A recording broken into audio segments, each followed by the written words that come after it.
Hello everyone, I'm Wendell Jones and welcome to this edition of our program, The Platform. And on our program, especially our weekend edition, we talk about health issues because we do this because we are honoring our commitment with Nygard International to talk about health issues in the Bahamas. They are doing a series of things in celebration of the 50th anniversary of Nygard International. And so today on our program, we are pleased to once again be talking about something that you would find interesting, especially as it relates to health and wellness. And Bianca Nygard has organized again a wonderful guest for us. And today, guess what? We are talking about kayaking. Something that I know very little about. I see people doing it. And so our guest on the program today is Randy Wolf Albury. And he is the person who is running Wolf Kayaking Club. That's right. Randy, welcome to the program. Welcome, sir. It's a pleasure to be here. Good to see you. How are you doing, Bianca? I'm wonderful, thank you, Mr. You are Jones. doing kayaking? Yes, I am. Yes. So what happened, I'm trying to get into this whole lifestyle change for my commitment to fitness. So my eating has changed, and now, I was, sometimes I don't like to always just go to the gym. Okay. And so I'm finding these things that I actually love to do. These fun things. Fun things. And you kind of get tricked into working out, actually, because when you get out there, you're out there, now you have to get back. You know what I mean? So it's a really fun way to work out, and it's also fun to do with the family. That's right. I bring my children out there, and my sister out there, and everybody, and it's so nice, and you're with the wildlife, and breathing the great air. Sometimes the great air if the garbage dump isn't burning on the lake, right? Okay, but, right. I mean, it's just such a wonderful thing to have found. Okay. Yeah. So, Randy Albury, tell us how you got involved in kayaking. Well, as I mentioned to you when I saw you, you must be an Eleuthera Albury. Yes, definitely. So you've been working around the sea for a long time, eh? That's right, that's right. That's part of my heritage, working around the sea. And it goes back many years ago with my family, my whole heritage, and the battles and the Alburys, actually. But I got into kayaking really because I was sort of tired of cycling, being on the road. I was part of the National Bahamas cycling team for many years, and I wanted to do something that involved the water, and particularly the Lake Cunningham. Every morning I used to pass that lake, and I was always wondering how come no one is, doing something out there. And it's about 17 years ago now, but 17 years ago, and I decided that, you know what, I'm going to buy myself a canoe or a kayak. And they're basically similar. I mean, a canoe is basically the full range of the sport of kayaking. Okay, kayak really differentiates that how you propel the boat. It's a two-bladed sport, and a canoe just uses one blade on the paddle. So I instantly fell in love with it because it connects me with nature. It also gave me a workout. I was still able to stay in shape, and it was very peaceful. Okay, I could be out there alone. I don't have to have a so-called team, and that was it. The rest was history. I decided to become better by learning more about it, becoming certified as a certified instructor, doing more clinics and courses in Florida and other regions. And now I basically want to share my skills, share my talent, and share my knowledge of the sport so it can grow here. Are there a lot of Bahamians who are into kayaking? Actually, It has been growing. I mean, people sometimes view it as just something the tourists do. We have a lot of tourist clientele who come in and ask about kayaking because it's fairly popular around the world.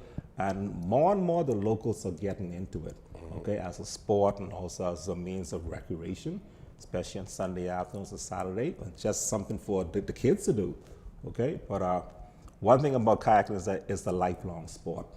Okay, I mean, you could. I think my son started when he was about 6, I think. Okay, now he just turned 13. So we've had people who started around 5 or 6, and I've taken out people tours. I think the oldest guy I took out was about 78, and he had a 2 bypass surgery and all kind of stuff. A visitor to the Bahamas? Yeah, visitor. He was from Finland, and he came with his cousin. He was a cancer survivor. Okay. Okay, he actually had testicle cancer that he survived, and he had a multitude of health problems. But he's been a lifelong kayaker, and he actually seeked me out, and he said, listen, I don't care wherever they go throughout the world, him and his partner, they always find a place to kayak. You know, I took a cameraman with me and a radio producer to Ackland's last Easter. Oh, yeah? And I was looking for them. We were staying at a Bonefish Lodge. Wow. And then across the street in Chester's, Ackland's, there was this open area where, of course, if you know, a kind of lake, the sea comes into the land. Okay. So I was looking for these 2 fellas, and there they were, kayaking. That's right. So that is why I asked you whether or not Bahamians are into it. Yeah. Because that's the first thing that came to That's right. Their minds to do, you know. And you know, this show is such a nice platform to just tell people about this. Maybe people just don't know that it's offered, and it's so inexpensive. It's very affordable to go out there. I mean, and you can do it alone. Or you can do it. But he has all of the equipment and all the safety equipment, and can guide you and can help you through it, and can also show you some very cool spots that he's found. You know, so once you go in there, you don't know if there's a cave in there or if there's something going on, and it's fun. Yeah, and you're doing this on Lake Cunningham. Well, why Lake Cunningham and not Lake Kalani? Because Lake Kalani has a whole lot of different sites as well. Actually, we do venture at Lake Kalani sometimes. The problem with Lake Kalani really is the access. There's not a proper access road so that you can get to it properly. We spoke to a few people, and I think Bahamas National Trust and the Bass Commission, some of those other agencies are supposed to be working on some sort of plan to make it more accessible for at least for paddle sports. You know, I wouldn't say other sports, but at least for paddle sports. I spoke to a few people a couple years ago. Right now, there's like a small track road that gives you access to the lake. I think it's in the same area where that plane crashed that time. And you don't feel safe there because you park your car there. You don't know where someone's going to come. Because from the vantage point of parking your car there and venturing out on the lake, you cannot see your car at all. So you're always worrying about whether someone's going to, you know, mess with your equipment or whatever. You know, there are a whole lot of people in New Providence who don't know the difference between Lake Cunningham and Lake Kalani. I get that every day. So we have to make it clear. The Lake Cunningham is the one on the airport road. JFK, the main road, the long one, that's Lake Cunningham. That's right. And the one on the southern side. Right, near to the airport, which is the huge lake. Yes. I think that is Lake Kalani. That's right. I think Lake Cunningham probably can fit in there about 3 or 4 times. Yes. Okay, but what makes Lake Cunningham really special is that it's elongated along the main highway. Right. So people can see you out there. And when we're doing just training or just classes, people can pass by, stop, and take a look at you. We also out there at the Bahamas Rowing Association. A lot of people confuse us, but rowing is a distinct different sport from kayaking. Okay, the whole mechanics of the sports are completely different. But what people do see is just boats on the water, and we use an oar or a paddle in the kayaking case to propel the boat. And really, my goal, and along with the Rowing Association, is to see boat sports grow, because we have to share that waterway. We try to keep it there protected. We try to keep it there clean. and we try to cooperate with each other. So the little hut that is built there, That's part of the rowing association. the rowing association. Okay, and they have allowed me kindly to have access to the property, which I could do at least some of my clinics and classes. Because I try to do at least the fundamental classes on the lake, because I'm certified to do a level 1 class, and that really is a beginner's class and a fundamental base class. So it has to be on smooth, sheltered conditions, okay? After that, when people become more experienced, like Bianca, we actually go to areas like Yamacraw Beach, South Beach, and basically any place where you can kayak. But kayaking is best done on smooth waters, or waters that are not rough, right? But not necessarily.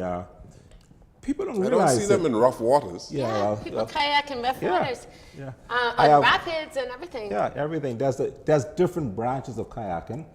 One thing you probably don't see is a whitewater kayaking, but you see the guys coming over the cliff and coming on the waterfall. Well, you know, but because one is surfing, right?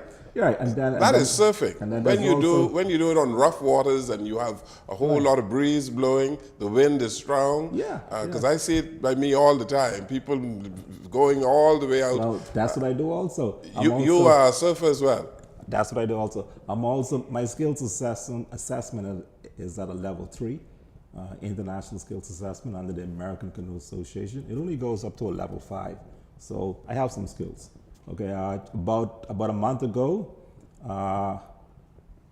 Jason Williams from the Rowing Association and I did a trip from Montague to Rose Island. That's an advanced trip. Okay. This is kayaking? Yeah, kayaking. Okay. We kayaked from Montague to Rose Island, and the weather conditions, I think the seas were fairly choppy, okay?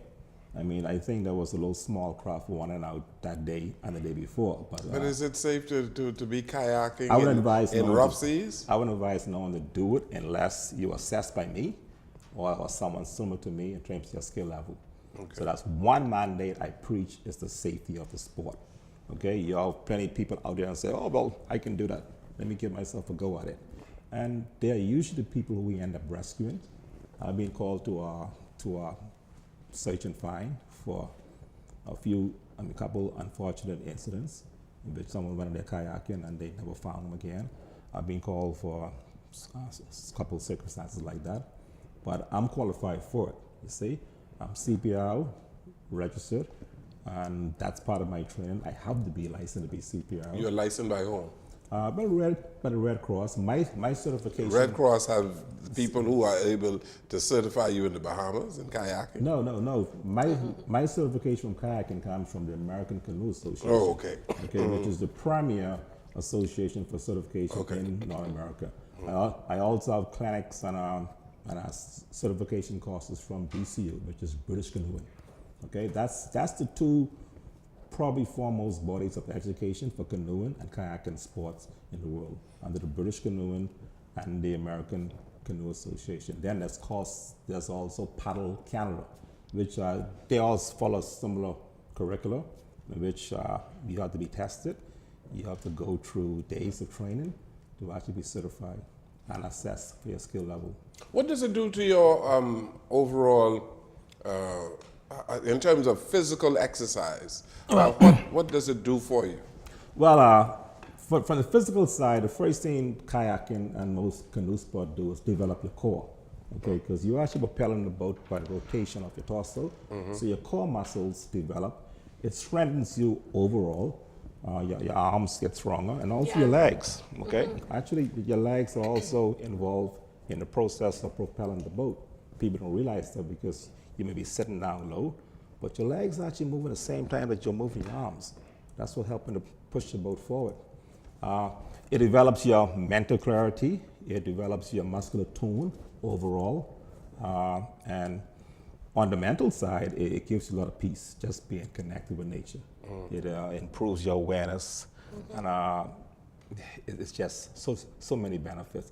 It improves your cardiovascular skills, of course, your breathing, your focus, your coordination, and of course your heart, and generally your whole improvement of your health just increases. You're moving the oar from one side Well, what we are called to the next? to propel the kayak, we actually use a paddle. Yes, the paddle.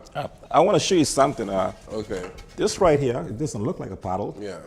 but it's actually Put it down in the the middle sport. here, let's see. The sport of kayaking goes back to over 5,000 years ago. Okay. And this is what we affectionately call a Greenland stick. Okay, it's developed by the Inuit people of Greenland up in the Arctic area in Canada. Yes. And this is what they actually use to propel the boat. They get a piece of stick like this. This is made out of cedar or similar wood. They carve it down so it could fit nice in your arm. Right. And the blade is actually these two ends like this. Okay, so And it's pretty light. yeah, it's very light. It looks heavy, but it's very light. So the Inuit people who developed this, the kayak was essential part of their traditional life. And literally a kayak means a man's boat because the boat was usually made from wood and seal skin or whale skin was pulled over the frame. Okay, this was essential to their survival because they had to use this boat to hunt.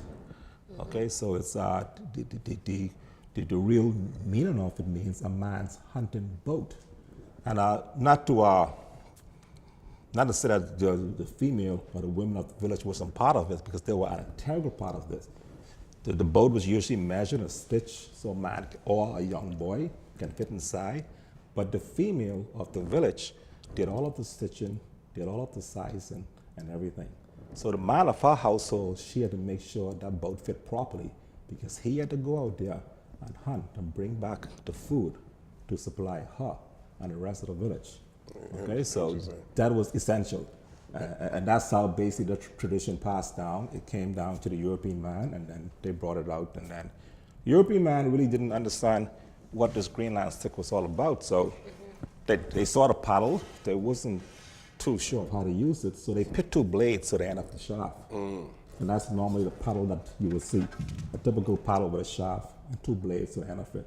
Interesting. And that's being known as the Euro blade or the European blade. Let's take a break here. This is our program, The Platform, and we are talking about the health benefits of kayaking. There you go. We take this break, we'll come right back.